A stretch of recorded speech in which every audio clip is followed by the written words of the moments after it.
I tried everything.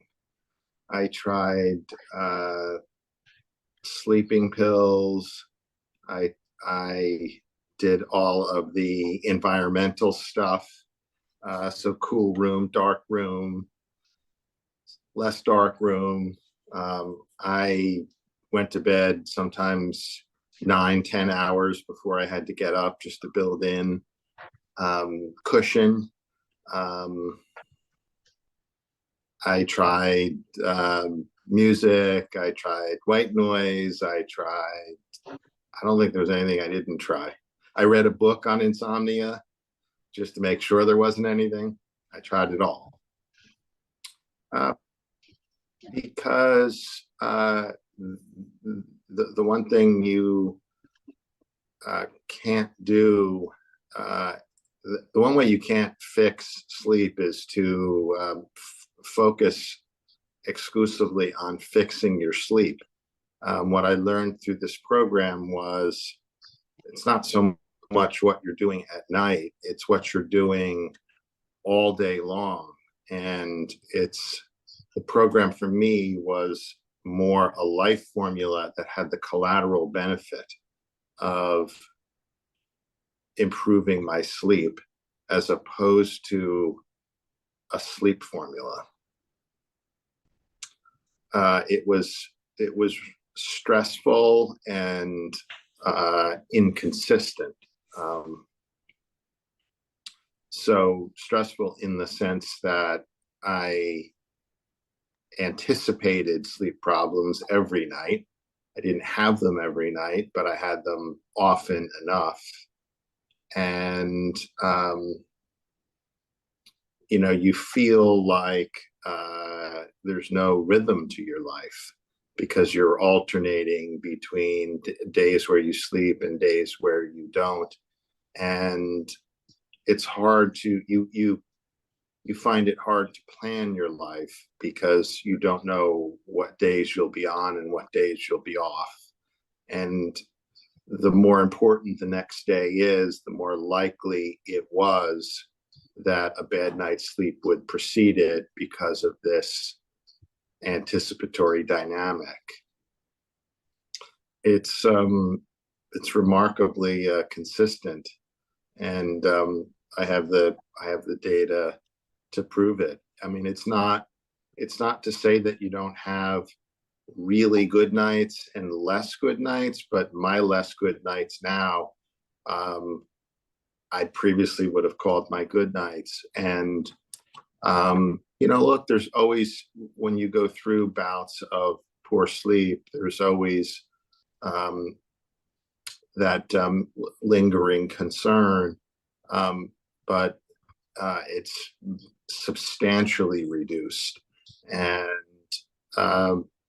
sleep is no longer a primary issue in my life. It's I've had a couple over the course of several months, a couple of bad nights, and you just don't assign the same import to them, because you realize that it's not that important, and you're confident that the next night and the night after and the night after that, you'll get good sleep.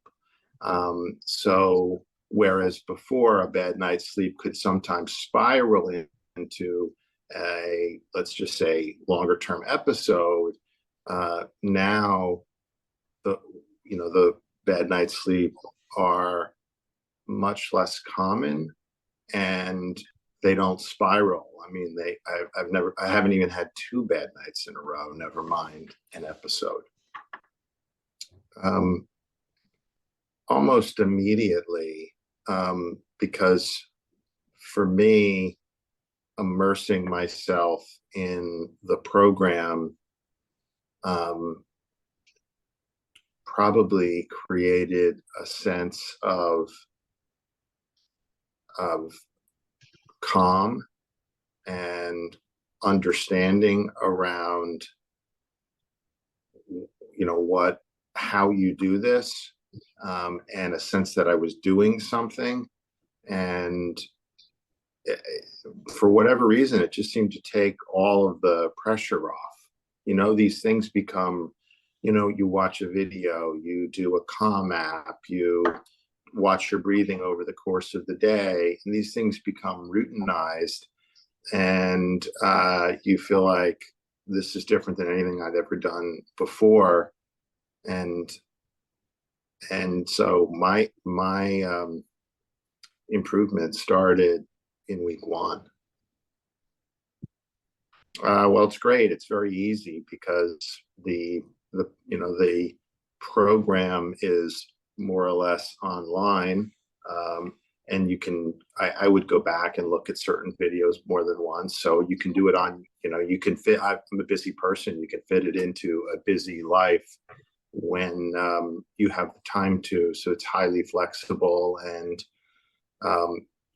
the weekly consultations help too, because you're reflecting on the week and you're talking to someone who's been through it themselves, and so you feel like you have someone who understands what you've been through, and how you think about, how you tend to think about that. And it's good to have that kind. I mean, I think a lot of people have sleep problems, but we're sometimes reluctant to talk about them. And the whole point of the weekly consultation is to do just that. So it complements the videos and the academic material really nicely.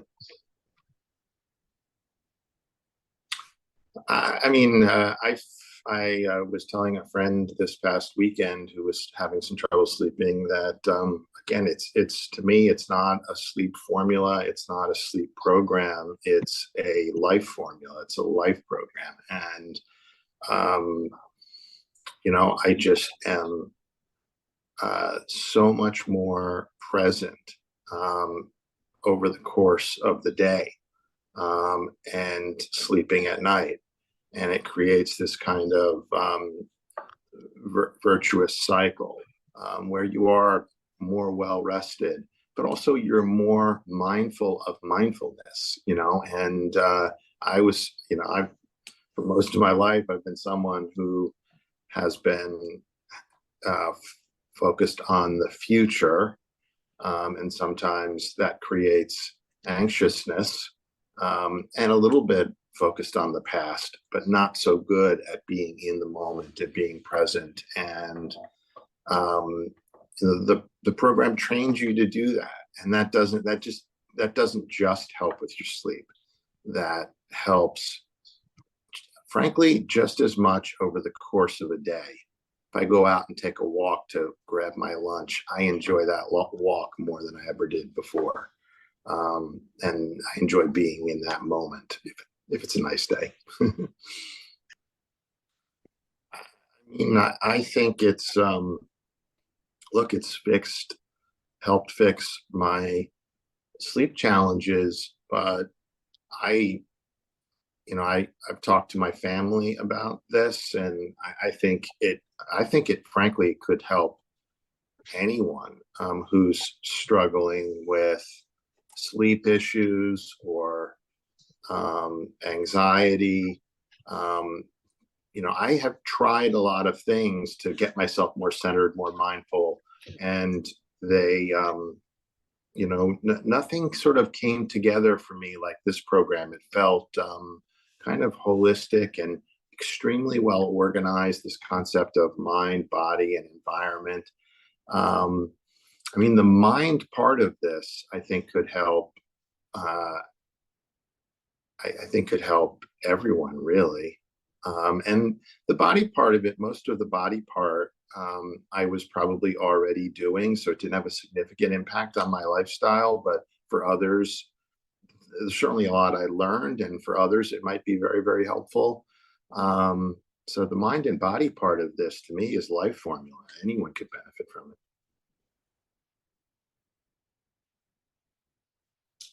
I would, I'm always reluctant to give people advice about sleep because everyone seems to have it, and uh, people who don't have trouble sleeping often give bad advice because they don't really understand it. Um, I would tell them, there's a concept in golf where if you're hitting it left, you will do things to try and correct it, and you'll wind up hitting it more left. You'll make it worse. Um, the thing I learned here is that to improve sleep, you have to improve the mind, and you have to improve your diet, and you have to routinize these things. And it's almost like improving sleep has nothing to do with actually improving sleep. It has to do with everything that you do. It's not about what you do at night. It's about what you do during the day. I just never realized that.